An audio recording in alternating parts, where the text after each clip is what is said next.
अभी तक आपने देखा कि आपके पास में अगर कोई जॉइंट है और उस जॉइंट से आप एक फ्रेम कैसे जनरेट कर सकते हैं, यानी एक बीम या कॉलम आप कैसे बना सकते हैं। अब हम देखेंगे कि अगर आपके पास में कोई फ्रेम है यानी आपके पास में कोई बीम है तो आप उससे शेल कैसे क्रिएट कर सकते हैं। तो उसके लिए आपके पास में एक बीम होनी चाहिए, तो कोई भी डिफॉल्ट बीम आप अभी यहां पर क्रिएट कर सकते हैं।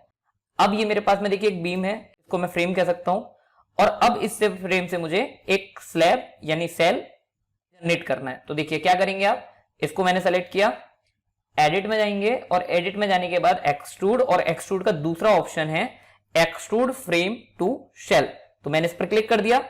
अब यहां पर देखिए दो ऑप्शन फिर आपको वही दिखाई दे रहे हैं जैसे आपको जॉइंट में दिखाई दिए थे। पहला ऑप्शन है लीनियर एक्सट्रूशन, दूसरा है रेडियल एक्सट्रूशन। तो पहले मैं लीनियर की बात करता हूं। लीनियर एक्सट्रूशन में देखिए यहां पर dx, dy और dz की वैल्यू दी हुई है। आपको इस फ्रेम से एक शेल जनरेट करनी है। तो देखिए शेल अगर आपको चाहिए इस डायरेक्शन में, और ये डायरेक्शन आपकी कौन सी है, एक्स डायरेक्शन है, तो अगर आपको एक्स डायरेक्शन में शेल क्रिएट करनी है तो यहां dx की वैल्यू देनी होगी आपको, ठीक है। dy अभी 3 लगा है, इसको मैं क्या कर दूंगा, अभी 0 कर देता हूं। तो यहां पर देखते हैं हम, मैंने यहां से देखिए बीम को सेलेक्ट किया हुआ है, dx की वैल्यू मैं रख देता हूं 3 और dy की वैल्यू में 0 कर देता हूं, और इसको मैं एक बार अप्लाई पर क्लिक करता हूं। अप्लाई पर क्लिक करने से पहले अगर आप ओके पर टच कराएंगे कर्सर तो आपको यहां पर देखिए शेल बनती हुई नजर आएगी। मैंने ओके पे टच कराया तो देखिए यहां पर आपको 2 शेल बनती हुई नजर आ रही है। क्यों? क्योंकि आपने यहां पे नंबर 2 लिखा हुआ है। अगर आप सिंगल करेंगे तो देखिए ओके पे मैं टच करा रहा हूं, क्या हुआ, एक शेल आपको बनती हुई नजर आ रही है और उसकी जो लेंथ है वो कितनी है, 3 मीटर, क्योंकि आपने dx की वैल्यू 3 दी हुई है। अब हम यहां पर ओके कर देते हैं तो देखिए एक आपकी शेल यहां पर जनरेट हो गई। आप 3D में भी देख सकते हैं, ये शेल आपकी जनरेट हुई है। तो आप 3D में देखिए एक्सट्रूडेड व्यू भी देख सकते हैं। ये आपकी देखिए जो स्लैब है वो आपकी जनरेट हो गई है, किससे, एक फ्रेम से। मैं एक्सट्रूडेड व्यू अभी बंद कर देता हूं। अब आगे चलते हैं हम, देखिए मैंने इसको सेलेक्ट करके डिलीट कर दिया।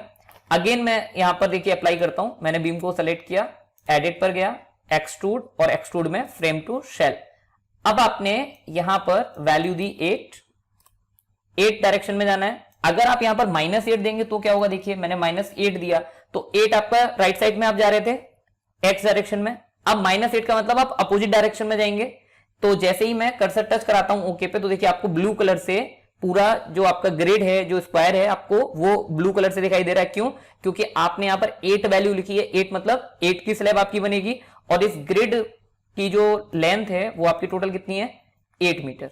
तो आपको ये पूरा ग्रिड कवर होता हुआ दिखाई दे रहा है। तो मैंने यहां पर सिंपल क्लिक किया, अप्लाई, तो ये देखिए आपकी एक स्लैब -8 मतलब -x डायरेक्शन में क्रिएट हो गई है। तो ये तो था आपका लीनियर एक्सट्रूशन। अब हम चलते हैं रेडियल एक्सट्रूशन पे। तो इस जो स्लैब है आपकी, तो इस स्लैब को मैं डिलीट कर देता हूं। मैंने सिंपल आपकी जो बीम है उसको सेलेक्ट किया। रेडियल एक्सट्रूशन पर हम चलते हैं। सबसे पहला क्वेश्चन सॉफ्टवेयर का है कि आप सेंटर के कोऑर्डिनेट बताइए कि सेंटर के कोऑर्डिनेट क्या हैं। आपको अगर कोऑर्डिनेट मालूम है तो आप यहां पर एक्स और वाई में दे सकते हैं, नहीं तो आपके पास में एक बहुत अच्छा ऑप्शन है पिक 1 पॉइंट ऑन मॉडल। तो मैंने पिक 1 पॉइंट ऑन मॉडल पर क्लिक किया। अब ये जो बीम है मुझे एक सेंटर के अबाउट रोटेट करना है इसको। तो सेंटर के अबाउट मतलब मैंने इसको देखिए सेंटर मान लिया, इस पॉइंट को मैंने इस पर क्लिक कर दिया। क्लिक करने के बाद अब क्लॉकवाइज या एंटी क्लॉकवाइज डिपेंड करेगा कि आप एंगल की वैल्यू क्या दे रहे हैं। अगर एंगल की वैल्यू पॉजिटिव दे रहे हैं तो एंटी क्लॉकवाइज, और अगर माइनस में दे रहे हैं तो आपका क्लॉकवाइज। ये सेल आपकी क्रिएट होंगी। तो मैंने यहां पर देखिए क्या किया, मैंने एंगल की वैल्यू दे दी 5 डिग्री। 5 डिग्री देने के बाद नंबर देना था मुझे, मैंने 10 दे दिया। अभी मैं टोटल ड्रॉप 0 रखता हूं। मैं केवल ओके पर कर्सर लेके जा रहा हूं। देखिए आपको बनती हुई दिखाई दे रही है, देखिए स्लैब। मैंने एक बार इसको अप्लाई कर दिया। 3D में भी आप देख सकते हैं, ये देखिए यहां पर अगर मैं इसको सेलेक्ट करूंगा तो देखिए मैंने सेलेक्ट किया तो आपको क्या समझ में आ रहा है कि आपकी जो इतनी स्लैब है 10 स्लैब्स वहां पर क्रिएट हुई हैं, और हर स्लैब का जो एंगल है वो 5 डिग्री टिल्ट है फर्स्ट वाली स्लैब से। तो एक बार मैं इसको कंट्रोल Z कर रहा हूं, दोबारा से देखिएगा, कंट्रोल Z।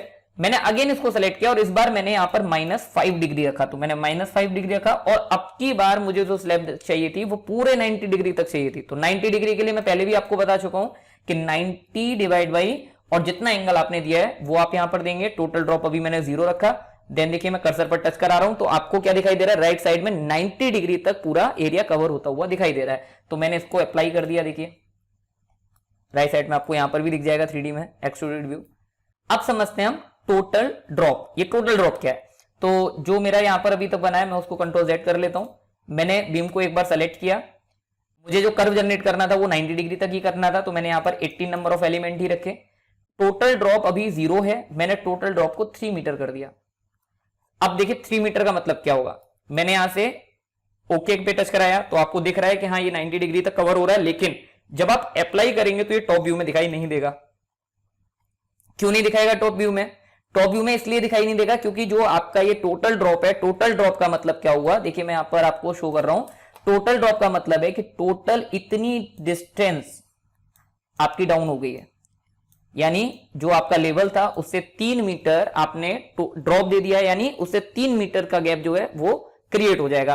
तो यानी जो फर्स्ट एंड पॉइंट है वो आपको इस पॉइंट पर मिलेगा और 3 मीटर धीरे धीरे ये डाउन होके जो जहां तक, क्योंकि ये कॉलम जो था वो 3 मीटर का बनाया था मैंने, जो ग्रिड बनाई थी, तो ये 3 मीटर पे जाके ये सेकेंड एंड पॉइंट आपका कनेक्ट हो जाएगा। तो टोटल ड्रॉप का मतलब ये है। अगर मैं यहां पर जो टोटल रोटेशन है वो मैं दे देता हूं 360 डिग्री और टोटल ड्रॉप को मैं हाइट दे देता हूं, टोटल बिल्डिंग की जो मेरी ग्रिड की हाइट है वो 12 मीटर है, तो मैंने 12 मीटर यहां पर दे दी। तो देखिए क्या होगा, एक बार हम इसको कंट्रोल Z करते हैं। अब देखिए मैंने इस बीम को सेलेक्ट किया, सेलेक्ट करने के बाद यहां पर देखिए जो ये पूरी बिल्डिंग है जो मैंने ग्रिड क्रिएट किया है उसकी जो टोटल हाइट है वो है 12 मीटर। आपको ये यहां पर भी दिखाई दे रहा है, देखिए यहां पर देखिए प्लान व्यू आपको दिखाई दे रहा है, 12 मीटर लिखा हुआ है और हम टॉप फ्लोर पर हैं, 4th स्टोरी पे। तो जो 4th स्टोरी है वहां तक की हाइट आपकी 12 मीटर है।